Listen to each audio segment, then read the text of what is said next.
வணக்கம். சுபிக்ஷா டி வாயிலாக உங்களை சந்திப்பதில் மிக்க மகிழ்ச்சி. ஜெகதீஸ்வரனின் அன்பு நேயர்களுக்கு என் அன்பான வணக்கங்கள். நம்ம இந்த வீடியோல என்ன பார்க்க போறோம் பாத்தீங்கன்னா, பிப்ரவரி மாதம் மிதுன ராசி பலன்கள் நம்ம பார்க்க போறோம். பொதுவாகவே மிதுன ராசிக்காரோட அதிபதி புதன். புதன் பாத்தீங்கன்னா தெளிவான சிந்தனை, ஞாபகம், ஒரு எல்லாமே பாத்தீங்கன்னா ஒரு தன்னிச்சையா முடிவெடுக்கக்கூடிய ஒரு சூழ்நிலை எப்பவுமே அவங்க கிட்ட இருக்கும். இந்த மிதுன ராசிக்காரங்க நம்பி நம்ம எப்படிப்பட்ட பொறுப்பு வேணும் நம்ம கொடுக்கலாம். அவங்க மற்றவங்களுக்கு உண்மையா திகழக்கூடியவர்களா கண்டிப்பா இருப்பாங்க. அப்படிப்பட்ட மிதுன ராசிக்கு கிட்டத்தட்ட ஒரு 4-5 மாதம் பார்த்துட்டீங்கன்னா மனசுக்குள்ள கவலைகள் அதிகமா இருக்கும். நம்மளால மத்தவங்களுக்கு ஒரு பெரிய பிரச்சனைன்னா முன்னாடி நின்று சரி பண்ணி கொடுக்குறோம். இதே நமக்கு ஒரு பிரச்சனை வரும்போது நமக்கு பக்கத்துல யாருமே இல்லையே அப்படின்னு சொல்லி வருத்தப்பட்டவங்களுக்கு அதிகம். அதே மாதிரி தொழில்ல நிறைய பேர் இந்த ஆடிட்டிங் சம்பந்தப்பட்டது, பேங்க் சம்பந்தப்பட்டது, டீச்சர் சம்பந்தப்பட்ட தொழில்ல நிறைய பேர் பாத்தீங்கன்னா மிதுன ராசிக்கார இருந்திருப்பீங்க. அவங்களுக்கு எல்லாம் வேலைக்கு போறதுக்கே ஒரு விருப்பம் இல்லாம இருப்பாங்க. நம்ம இத்தனை நாள் ஒர்க் பண்றோம், நமக்கான அங்கீகாரம் இல்லை, வெளியூர்ல இருக்கோம், வெளிநாடுல இருக்கோம், நமக்கான அங்கீகாரம் கிடைக்கலையே அப்படின்னு சொல்லி வருத்தப்பட்டவங்களதான் அதிகம். ஆனா அவங்க இந்த மாதத்துல பாத்தீங்கன்னா ஒரு நல்ல மாற்றங்கள் வரப்போகுது. ஏன்னு கேட்டீங்கன்னா தொழில் ஒரு நல்லா இருந்தாதான் நம்ம நினைச்சது வாங்க முடியும், குடும்பத்தை ரன் பண்ண முடியும், எல்லாமே அமையும். அப்படிப்பட்டவங்களுக்கு இந்த மிதுன ராசிக்கு 10ஆம் இடத்துல சுக்கிர பகவான் உச்சம் பெறார். அந்த சுக்கிர பகவான் உச்சம் பெறும் பொழுது தொழிற்சானத்துல ஏதாவது ஒரு கிரகம், ஒரு ஆட்சி கிரகமோ இல்ல ஒரு உச்ச கிரகமோ இல்ல ஒரு பகை கிரகமோ இருந்ததுன்னா கண்டிப்பா நல்லா இருக்கும். அப்படி பார்க்கும் பொழுது மிதுன ராசிக்காரங்களுக்கு சுக்கிர பகவான் உச்சம் பெறார். அந்த சுக்கிர பகவானோட ராகு பகவான் சேர்க்க, அந்த ராகு பகவான் பாத்தீங்கன்னா மறைமுகமான விஷயங்கள் எல்லாமே, திடீர் அதிர்ஷ்டத்தை எல்லாமே கொடுக்கக்கூடியவர் யாருன்னா ராகு பகவான். ஆல்ரெடி நம்ம சுக்கிர பகவான் உச்ச கிரகமும் அந்த இடத்துல இருக்காரு. அப்படி பார்க்கும் பொழுது கலை உணர்வோட செயல்படக்கூடிய ஒரு காலமாகவும் ஒரு மாதமாகவும் இந்த பிப்ரவரி மாதம் உங்களுக்கு இருக்க போகுது. நிறைய பேர் பாத்துட்டீங்கன்னா, சார் என்னுடைய வாழ்க்கைய முடிஞ்சிருச்சுங்க, என்னால இதுல இருந்து மேலவே வர முடியாதா, தான் மேல இருந்த நம்பிக்கை எல்லாமே போயிருச்சுங்க அப்படி நினைச்சவங்களுக்கு எல்லாம் இப்ப இந்த காலகட்டம் கண்டிப்பா நல்ல மாற்றங்கள் வரப்போகுது. அது இல்லாம ஆல்ரெடி உங்க ராசியில செவ்வாய் இருக்கார். இந்த செவ்வாய் திடீர் கோபம்ங்கிறது வரலாம். செவ்வாய் சடனா ஒரு யோசிக்காம முடிவு எடுத்துருவீங்க. முடிவு எடுத்ததுக்கு அப்புறம் வருத்தப்படக்கூடிய ஒரு சுச்சுவேஷன் வந்துடும்.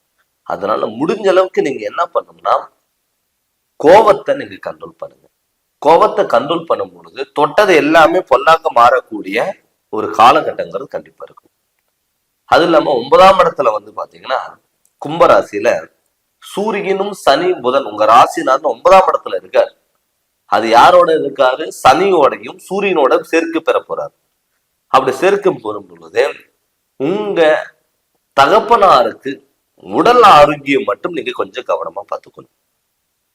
நீங்க ஹாஸ்பிட்டல் செலவு விரயங்கள்ல நீங்க தவிர்த்துக்கலாம்.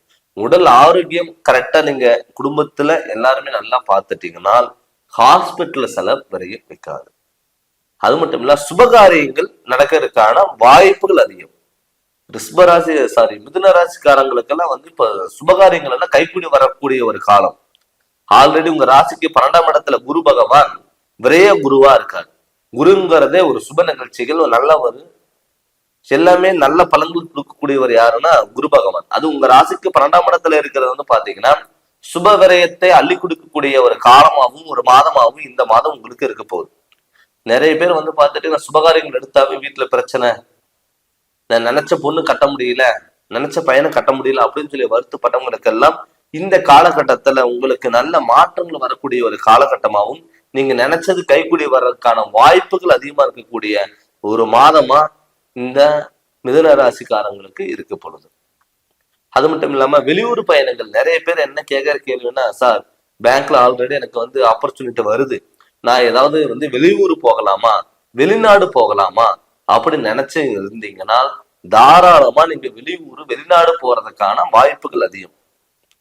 அங்க உங்களுக்கான அங்கீகாரம் கிடைக்கும், உங்களுக்கான நிரந்தர வேலை வாய்ப்புகள் கிடைக்கும், பொருளாதாரத்திலையும் நல்ல முன்னேற்றங்கள் இருக்கக்கூடிய ஒரு மாதமா இந்த மாதம் உங்களுக்கு இருக்க போதும்.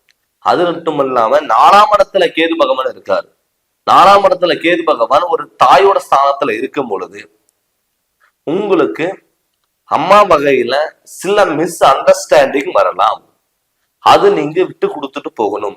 ஆல்ரெடி உங்க ராசியில செவ்வாய் இருக்காரு, உங்க ராசிக்கு 4ஆம் இடத்துல கேது பகவான் இருக்கிறது கொஞ்சம் தாய் வகையில பிரச்சனைகளை கொடுத்தாலும் கூட நீங்க பொறுமையா இருந்தீங்கன்னா அது நல்ல வாய்ப்புகளா மாறும். அதனால பொறுமை மட்டும் நீங்க கொஞ்சம் முடிஞ்ச அளவுக்கு இருக்க பாருங்க, கோபத்தை தவிர்த்துருங்க. நிறைய பேர் பாத்தீங்கன்னா சுப விரயம் ஏதாவது பண்ணலாமா சார், நான் ஒரு சென்ட் இடம் இருந்தாலும் தான் சொந்த வீட்டுல இருக்கணும் அப்படிங்கறது எண்ணம் இருக்கிறவங்களுக்கு கண்டிப்பா இந்த பிப்ரவரி மாதம் மண் யோகம் கண்டிப்பா அமையும். ஏன்னு கேட்டீங்கன்னா உங்க ராசியிலேதான் செவ்வாய் பகவான் இருக்காரு. அந்த செவ்வாய் பகவான் மண் சார்ந்த விஷயத்த பண்ணக்கூடியவர். அதனால வீடு கட்டலாம், இடம் வாங்கலாம் அப்படின்னு நினைச்சவங்களுக்கெல்லாம் இந்த பிப்ரவரி மாதம் நீங்க அதுக்கான ஸ்டெப் எடுத்தீங்கன்னா கண்டிப்பா உங்களுக்கு சாதகமா மாறக்கூடிய ஒரு வாய்ப்பா இந்த பிப்ரவரி மாதம் இருக்க போகுது. நிறைய பேர் பாத்தீங்கன்னா கணவன் மனைவிக்குள்ள சார் எப்ப பார்த்தாலும் சண்டை பிரச்சனை, என்னுடைய வாழ்க்கை வாழ்றதுக்கு எனக்கு விருப்பமே இல்லை, டைவர்ஸ் கொடுத்துட்டு எங்க போயிடலாமா, என் ஹஸ்பண்ட் நான் சொல்றது கேட்கல, மனைவி சொல்றது கேட்கவே முடியல, எப்ப பார்த்தாலும் சண்டை பிரச்சனை, ஒரு பாக்குறதுக்கு சின்ன விஷயமா தான் இருக்கு, தேவையில்லாம சண்டை வருது, வீட்டுல எங்களால் நிம்மதியா இருக்க முடியல, நைட்டு படுத்தா கூட தூக்கம் வரல அப்படின்னு சொல்லி வருத்தப்பட்டவங்களுக்கு எல்லாம் இப்ப இந்த பிப்ரவரி மாதம் நல்ல ஒரு முன்னேற்றம் ஆகக்கூடிய ஒரு மாதமாகவும் கணவன் மனைவிக்குள்ள ஒரு அந்யோன்யம் பிறக்கக்கூடிய ஒரு மாதமாகவும் கண்டிப்பா இருக்கும். அது நீங்க முழுமையா நீங்க பயன்படுத்திக்கோங்க. புதிய வாகனங்கள் ஏதாவது நீங்க வாங்கணும்னு சொல்லி விருப்பப்பட்டீங்கன்னா தாராளமா வாங்கலாம். ஏன்னு கேட்டீங்கன்னா 10 குடையவன் பாத்தீங்கன்னா குரு பகவான் உங்க ராசிக்கு 12ஆம் இடத்துல இருக்காரு. அதுல 10ஆம் இடத்துல சுக்கிர பகவான் உச்ச கிரகமா இருக்கும் பொழுதும் 9ஆம் இடத்துல சனி பகவான் தன்னுடைய ராசிநாதனோட சேரும் பொழுது வண்டி வாகனத்தினால உங்களுக்கு நன்மைகள் பிறக்கக்கூடிய ஒரு மாதமா இந்த பிப்ரவரி மாதம் கண்டிப்பா இருக்கும். பட் என்னதான் நம்ம கிரகணங்களோட கோச்சாரம் அப்படி நம்ம பார்த்தாலுமே கூட தன்னுடைய சுயஜாதகம் நடக்கக்கூடிய திசாபதிகள் உங்களுக்கு நல்லா இருந்துட்டாவே தொட்டது எல்லாமே பொண்ணாக மாறும். அதனால உங்களுடைய சுய ஜாதகம் நல்லா இருந்து நான் சொன்ன மாதிரி திசாபதிகள் நல்லா இருந்தாவே உங்களுடைய வாழ்க்கையில மிகப்பெரிய மாற்றங்கள். அதனால உங்களுடைய சுய ஜாதகம் நீங்க பார்க்கணும்னு சொல்லி விருப்பப்பட்டீங்கன்னா என்னுடைய ஃபோன் நம்பருக்கு நீங்க ஃபோன் பண்ணி கன்சல்டிங் வாங்கிக்கோங்க. கண்டிப்பா உங்களுக்கு நல்ல விளக்குங்கிறது நான் தரேங்க. இந்த சேனல் நீங்க ஃபர்ஸ்ட் டைம் பாக்குறவங்க தான் சப்ஸ்கிரைப் பண்ணுங்க, பெல் பட்டனை டச் பண்ணுங்க, உங்க நண்பர்களுக்கும் ஷேர் பண்ணுங்க. நன்றி, வணக்கம்.